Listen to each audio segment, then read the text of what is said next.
शांति। 2 दिसंबर 2024 प्रातः मुरली ओम शांति। बाप दादा मधुबन। आज बाबा ने सुनाया, मीठे बच्चे, तुम्हें अपने दीपक की संभाल स्वयं ही करनी है। तुम्हें अपने दीपक की संभाल स्वयं ही करनी है।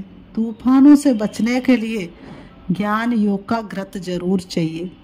तूफानों से बचने के लिए ज्ञान योग का घृत जरूर चाहिए।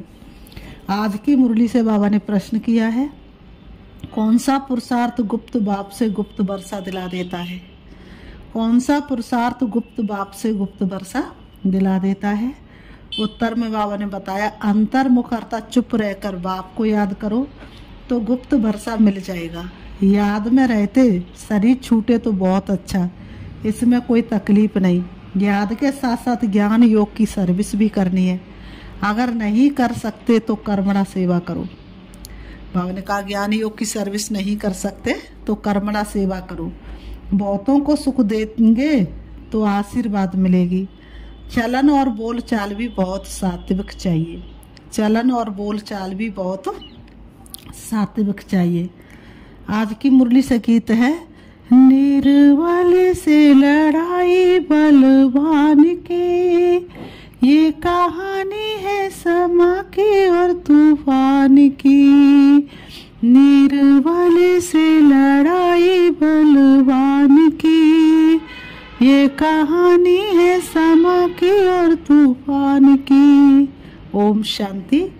बाबा ने समझा दिया है, जब ऐसे गीत सुनते हो तो हर एक को अपने ऊपर ही विचार सागर मंथन करना होता है। ये तो बच्चे जानते, मनुष्य मरते हैं तो 12 रोज दीवा जगाते हैं। तुम फिर मरने के लिए तैयारी कर रहे हो और अपनी ज्योति पुरुषार्थ कर आप ही जगा रहे हो। पुरुषार्थ भी माला में आने वाले ही करते हैं, प्रजा इस माला में नहीं आती है। पुरुषार्थ करना चाहिए, हम विजय माला में पहले जाए। कहाँ माया बिल्ली तूफान लगाकर विक्रम ना बना दे, जो दीवा बुझ जाए। अब इसमें ज्ञान और योग दोनों बल चाहिए। ज्ञान का भी बल चाहिए तो योग का भी बल चाहिए। योग के साथ साथ ज्ञान भी जरूरी है। हर एक को अपने दीपक की संभाल करनी है। अंत तक पुरुषार्थ चलना ही है। रेस चलती रहती है तो बहुत संभाल करनी है, कहाँ ज्योति कम ना हो जाए, बुझ ना जाए। इसलिए योग और ज्ञान का घृत रोज डालना पड़ता है। योग बल की ताकत नहीं तो दौड़ नहीं सकते हैं, पिछाड़ी में रह जाते हैं। स्कूल में सब्जेक्ट होती है, देखते हैं हम इस सब्जेक्ट में तीखे नहीं हैं तो हिसाब में जोर लगाते हैं। यहाँ भी ऐसे है। स्थूल सर्विस की सब्जेक्ट भी बहुत अच्छी है, बहुतों की आशीर्वाद मिलती है। कोई बच्चे ज्ञान की सर्विस करते हैं, दिन प्रतिदिन सर्विस की वृद्धि होती जाएगी। एक धनी के 6-8 दुकान भी होते हैं, सभी एक जैसे नहीं चलते। कोई में कम ग्राहकी, कोई में जास्ती होती है। बाबा ने कहा, सब दुकान एक जैसे तो नहीं चलते। तुम्हारा भी एक दिन वह समय आने वाला है जो बाबा ने कहा, रात को भी फुर्सत नहीं मिलेगी। सबको पता चलेगा कि ज्ञान सागर बाबा आया हुआ है। अविनाशी ज्ञान रत्नों से झोली भरते हैं, फिर बहुत बच्चे आएंगे, बात मत पूछो। 1-2 को सुनाते हैं ना, यहाँ ये वस्तु बहुत अच्छी सस्ती मिलती है। तुम बच्चे भी जानते हो, ये राजयोग की शिक्षा बहुत सहज है। सबको इस ज्ञान रत्नों का मालूम पड़ जाएगा तो आते रहेंगे। तुम ये ज्ञान और योग की सर्विस करते हो। जो ये ज्ञान योग की सर्विस नहीं कर सकते तो फिर कर्मणा सर्विस की भी मार्क्स है। सभी की आशीर्वाद मिलेगी। 1-2 को सुख देना होता है, ये तो बहुत बहुत सस्ती खान है। ये अविनाशी हीरे जवाहरातों की खान है। 8 रत्नों की माला बनाते हैं ना, पूजते भी हैं, परंतु किसको पता नहीं है ये माला किसकी बनी हुई है। तुम बच्चे जानते हो कैसे हम ही पूज्य सो पुजारी बनते हैं। ये बड़ी वंडरफुल नॉलेज है जो दुनिया में कोई नहीं जानते।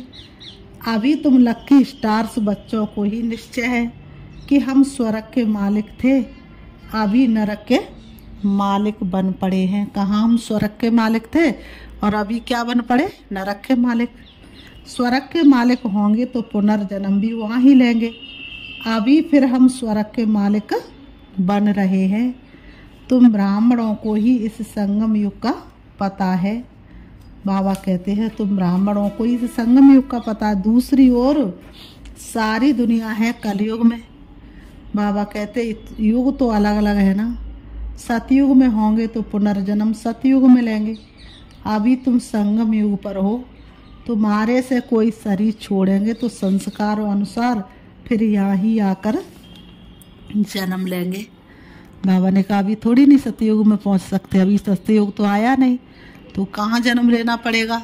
यहीं पर जन्म लेना पड़ेगा, लेकिन जैसा पुरुषार्थ किया वैसा जन्म हो जाएगा। तुम ब्राह्मण हो संगम युग के, वह शूद्र है कलयुग के। ये नॉलेज भी तुमको इस संगम पर मिलती है। तुम बी के ज्ञान गंगा प्रैक्टिकल में अब संगम युग पर हो। अभी तुमको रेस करनी है, दुकान संभालनी है। ज्ञान योग की धारणा नहीं होगी तो दुकान संभाल नहीं सकेंगे। सर्विस का उजूरा तो बाबा देने वाला है। यज्ञ रचा जाता है तो किस्म किस्म के ब्राह्मण लोग आ जाते हैं, फिर किसको दक्षिणा जास्ती किसको कम मिलती है, जैसी दक्षिणा थोड़ी नहीं मिलती है।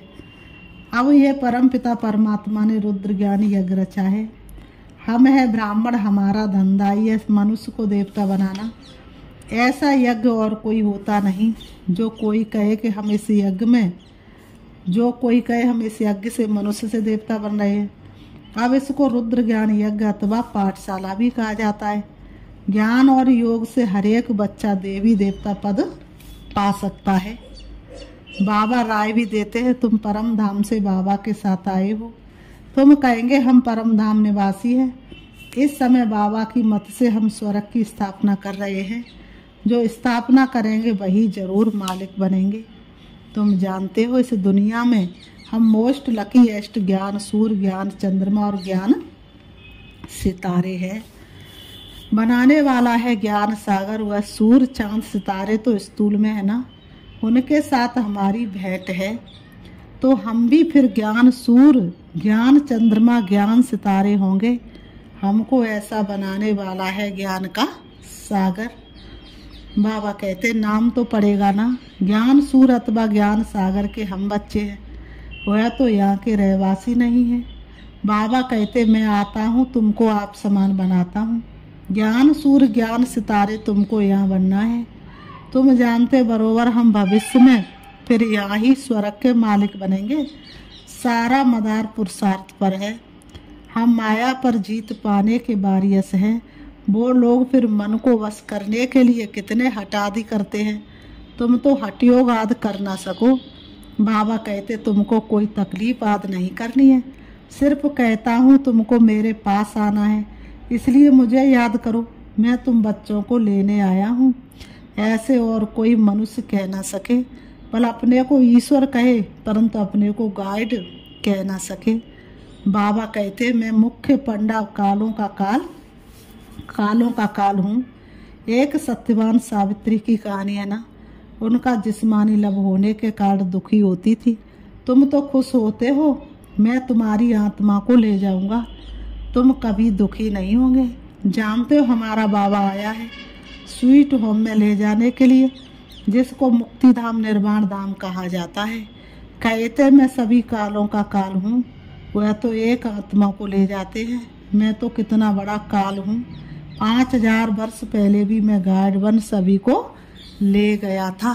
बाबा कह रहे 5000 वर्ष पहले भी मैं गाइड बन के सभी को ले गया था।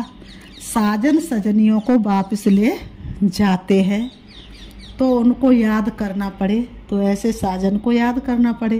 तुम जानते अभी हम पढ़ रहे हैं, फिर यहाँ आएंगे, पहले स्वीट होम जाएंगे फिर नीचे आएंगे।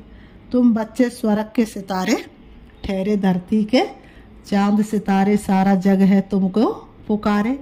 तो बाबा कहते आगे नरक के थे। बाबा कहते सितारे बच्चों को कहा जाता है लक्की सितारे, नंबरवार पुरुषार्थ अनुसार। सब एक जैसे पुरुषार्थी नहीं, लक्की सितारे नंबरवार पुरुषार्थ अनुसार। तुमको दादे की मिल्कियत मिलती है। बाबा कहते हैं खान बड़ी ज़बरदस्त है और ये खान एक ही बार निकलती। कितनी ज़बरदस्त खान है, एक जन्म नहीं 21 जन्म तो तुम संपूर्ण सुखी होंगे। तो बाबा कहते हैं कई बार निकलती है। ये वह खानियाँ तो बहुत है ना, निकलती रहती हैं, कोई बैठ ढूंढे तो बहुत है।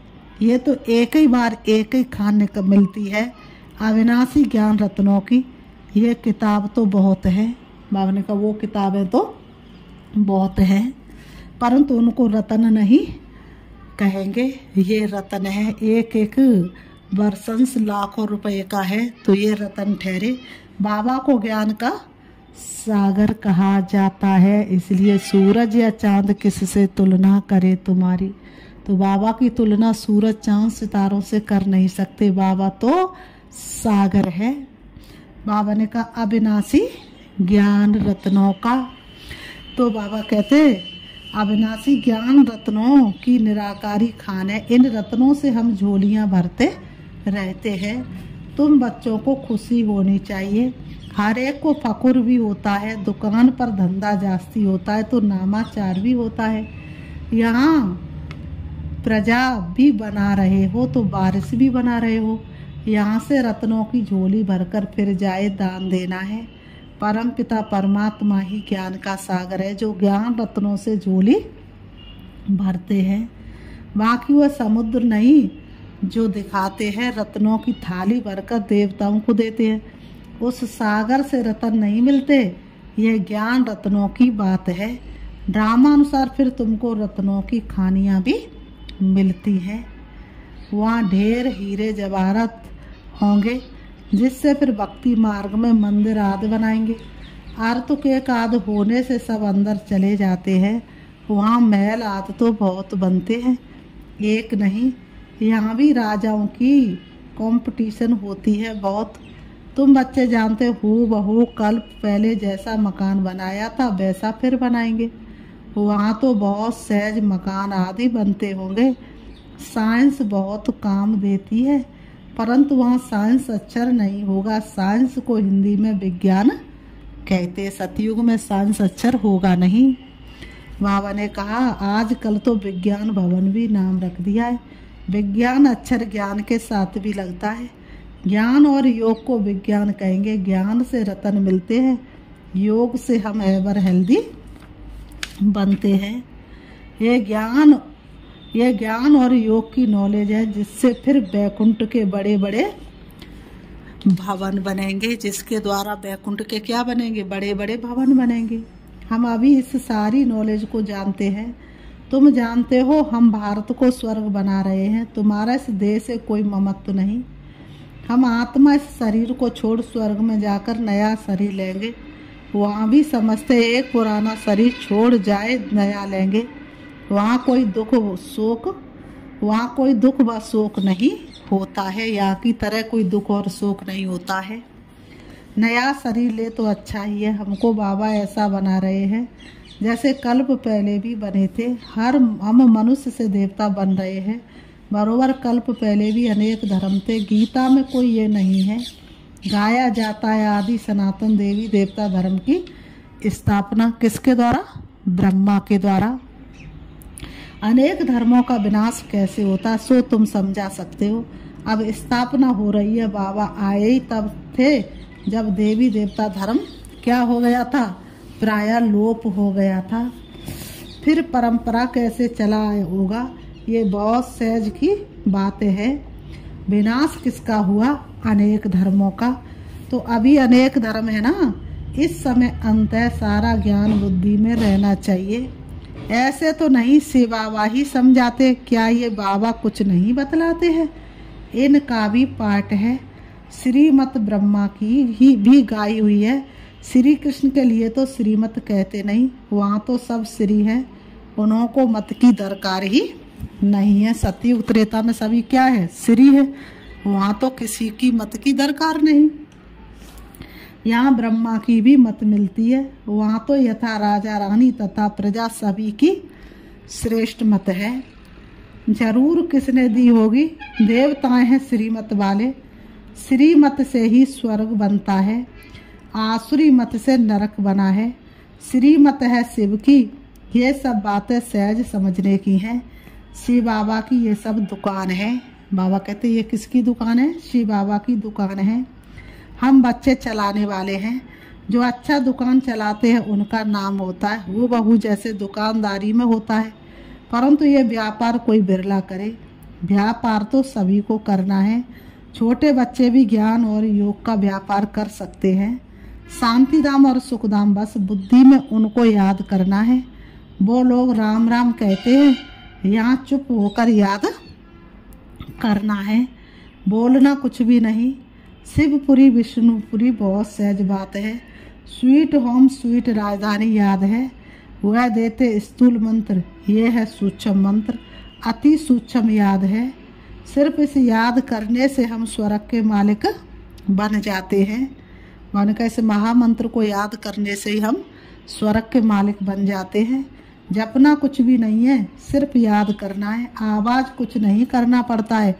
गुप्त बाबा से गुप्त वर्षा, चुप रहने से अंतर्मुख होने से हम पाते हैं। गुप्त बाबा से गुप्त वर्षा, चुप रहने से अंतर्मुख होने से पाते हैं। इसी ही याद में बाबा ने कहा, इसी ही याद में शरीर छूट जाए। तो बाबा कहते हैं कोई तकलीफ नहीं, जिनको याद नहीं ठहरती वह अपना अभ्यास करे। सभी को कहो, बाबा ने कहा है मुझे याद करो तो अंतमति सो गति, याद से विक्रम विनाश होंगे और मैं स्वर्ग में भेज दूंगा। बुद्ध योग शिव बाबा से लगाना बहुत सहज है। परहेज भी सारी यहाँ ही करनी है। सतो प्रधान बनते तो सभी सात्विक होने चाहिए। चलन सात्विक, बोलना सात्विक, ये है अपने साथ बातें करना। साथी से प्यार है से बोलना है। गीत में भी है ना, पीऊ पीऊ बोल सदा अनमोल, तुम हो रूप बसंत, आत्मा रूप बनती है। ज्ञान का सागर बाप है तो जरूर आकर ज्ञान ही सुनाएंगे। कहते मैं एक ही बार आकर शरीर धारण करता हूँ, ये कम जादूगरी नहीं है। बाबा भी रूप बसंत है, परंतु निराकार तो बोल नहीं सकता, इसलिए शरीर लिया है। परंतु वह पुनर्जन्म में नहीं आता है। आत्मा तो पुनर्जन्म में आती है। तुम बच्चे बाबा के ऊपर बलिहार जाते हो तो बाबा कहते फिर ममत्व नहीं रखना, अपना कुछ नहीं समझना। ममत्व मिटाने के लिए ही बाबा युक्ति रचते हैं। कदम कदम पर बाप से पूछना पड़ता है। माया ऐसी है जो चमाट मारती है, पूरी बॉक्सिंग है। बहुत तो चोट खाकर फिर खड़े हो जाते हैं। लिखते भी हैं बाबा माया ने थप्पड़ लगा दिया, काला मुंह कर दिया, जैसे कि 4 मंजिल से गिरा। क्रोध किया तो 3rd फ्लोर से गिरा। ये बहुत समझने की बातें हैं। अब देखो बच्चे टैप के लिए भी मांग करते रहते हैं, बाबा टैप भेज दो, हम एक्यूरेट मुरली सुने। ये भी प्रबंध हो रहा है। बहुत सुनेंगे तो बहुतों के कपाट खुलेंगे, बहुतों का कल्याण होगा। मनुष्य कॉलेज खोलते तो उनको दूसरे जन्म में विद्या जास्ती मिलती है। बाबा भी कहते टैप मशीन खरीद करो तो बहुतों का कल्याण हो जाएगा। फिर बाबा कहते अच्छा मीठे मीठे सिखिलते बच्चे प्रति माता पिता बाप दादा का याद प्यार और गुड मॉर्निंग। रूहानी बाप की रूहानी बच्चों को नमस्ते। हम रूहानी बच्चों की रूहानी बाप दादा को याद प्यार और नमस्ते नमस्ते नमस्ते। दादा के लिए मुख्य सार नंबर 1, सतो प्रधान बनने के लिए बहुत बहुत परहेज से चलना है। बाबा कहते सतो प्रधान बनने के लिए क्या करना है? बहुत बहुत परहेज से चलना है। बाबा कहते अपना खान पान बोल चाल सब सात्विक रखना है। बाप समान रूप बसंत बनना है। नंबर 2, अविनाशी ज्ञान रत्नों की निराकारी खान से अपनी झोली भरकर अपार खुशी में रहना है और दूसरों को भी इन रत्नों का दान देना है। आज की मुरली से बाबा ने वरदान दिया है। नष्टो मोहावन, दुख अशांति के नाम निशान को समाप्त करने वाले स्मृति स्वरूप भाव। नष्टो मोहावन, दुख अशांति के नाम निशान को समाप्त करने वाले स्मृति स्वरूप भाव स्पष्टीकरण है। स्पष्टीकरण में बाबा ने बताया जो सदा एक की स्मृति में रहते हैं उनकी स्थिति एक रस हो जाती है। एक रस स्थिति का अर्थ है एक द्वारा सर्व संबंध सर्व प्राप्तियों के रस का अनुभव करना। जो बाप को सर्व संबंध से अपना बनाकर स्मृति स्वरूप रहते हुए सहज ही नष्टो मोहा बन जाते हैं। बाबा कहते हैं जो नष्टो मोहा है उन्हें कभी कमाने में, धन संभालने में, किसी के बीमार होने में दुख की लहर नहीं आ सकती। नष्टो मोह अर्थात दुख अशांति का नाम निशान न हो, सदा बेफिक्र। आज की मुरली से स्लोगन बाबा ने दिया, क्षमाशील वह है जो रहमदिल बन सर्व को दुआएं देते रहे। क्षमाशील वह है जो रहमदिल बन सर्व को दुआएं देते रहे। अच्छा, ओम शांति। ओम